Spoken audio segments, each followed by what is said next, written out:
Adashmasam 90-95% bolalarning uydagilari PUBG o'ynashiga yoki uni ustida kontent qilishiga qarshi bo'lar ekan. Shaxsan meniki ham. Hech qaysi ota-ona buni yomon bo'lsin deb qilmaydi, lekin PUBG haqidagi fikrlari juda yomon.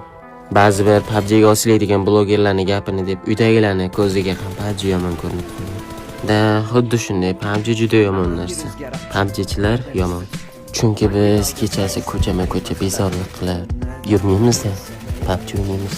Vaqtimizni qayoqdagi yo'q odamlarga qo'shilib sarflamaymiz-da. PUBG o'ynaymiz.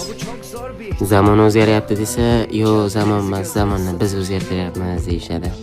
Lekin 8 milliard aholining ichidan faqat bizning harakatimiz bilan zamon ortga qaytib qolmaydi-yu. Unda PUBG ga vaqtini juda noto'g'ri sarflayotgan bolalar ham bor. Lekin bu narsaga birinchi o'rinda tarbiya bog'liq. Endi hammalarga savol, bolalar kechada ko'chasi xohlagan ishini qilib, xohlaganday bolalarga qo'shilib yurgani yaxshimi yoki PUBG o'ynagani yaxshimi? To'g'ri, ko'plar aytishi mumkin, hamma bola ham bezorlik qilib ko'chada yurmaydi deb. Lekin hamma bola ham PUBG da vaqtini behuda sarflamaydi. Oddiy misol qilib aytaman, kontent qilayotgan PUBG blogerlar o'qituvchilardan kamida 2-3 barobar ziyod pul topadi. Eng katta sabab esa bu PUBG harom degan xayol va o'y. Kelinglar, men shu PUBG halol yoki haromlik haqida masalaga to'liq gapirib beraman keyingi videoda.